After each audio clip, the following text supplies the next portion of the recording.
Hello everybody, welcome back. Today we are looking at cutting some seed potatoes.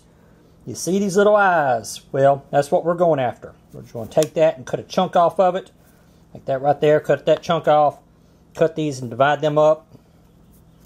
Here in the southeast Texas, it's been kind of warm. It's starting to warm up. We usually plant around the middle of February.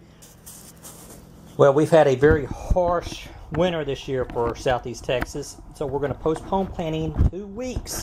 So instead of the middle of February, we're going to be planting the first weekend of March. And the first weekend of March just happens to be this coming weekend. We stopped by the feed store, picked up these seed potatoes. What we're going to do is we're going to cut these eyes off of there.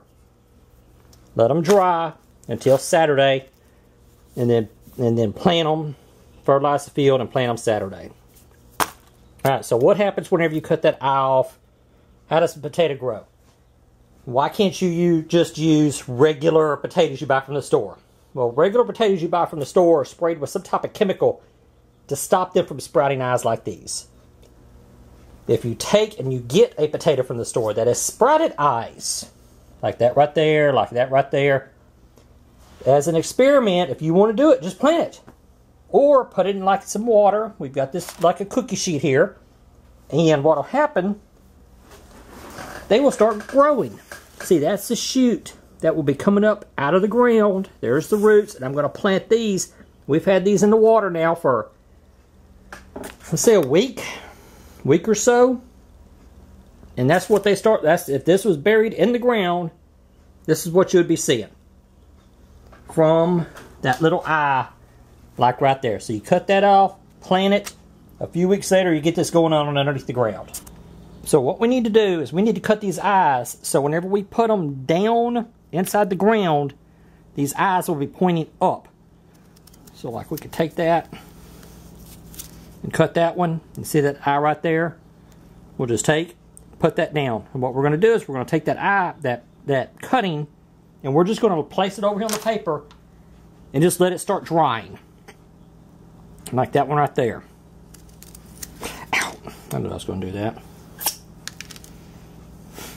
Cut myself with a chainsaw a couple of weeks ago, and now cut myself with a knife. Dang it. Are you bleeding? No, I thought I was bleeding. Okay. Right. So that right there will form an eye.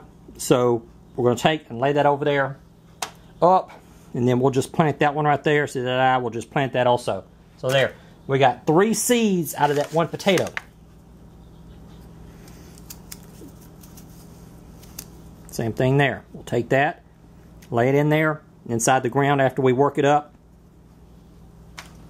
This one here, looks like there'll be one coming up there.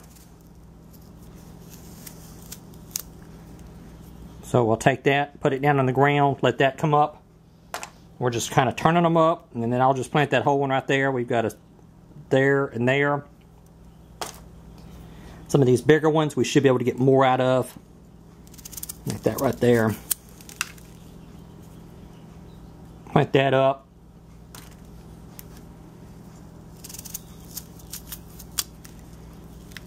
Plant that up. See, that's a nice looking eye. See how well defined that is. And we've got these here. Cut that. Like that. Plant that up. That one, I'll just go ahead and cut this one in half like so. And plant that up, and then I'll just throw that one in there and see how it does. That's all we're doing. We're just going to cut them, let them dry. Then hopefully by this weekend, if it don't rain Saturday, we're going to put them in the ground. Like I said, we usually plant about the middle of February, but because of all the cold here in southeast Texas that we've gotten, we're going to postpone planting a couple of weeks to give the ground time to kind of thaw out and warm up just a little bit. And here is the finished product. I had to move the little platter that we had here with the potatoes sprouting roots and coming up. We're going to plant those with these. I'm planning on planting about probably 3 rows, 100 feet long. And then spacing these probably about 3 foot apart, because whenever they start growing, you want to be raking, pulling dirt up to them. But anyway, so I've got some other videos out there about pulling potatoes and planting them, but this one here is for the new year 2014 after my wife and I got moved to the farm. And I promised y'all new content after we got moved. And so here we go. This is the start of it, guys and gals. I'll talk to y'all later.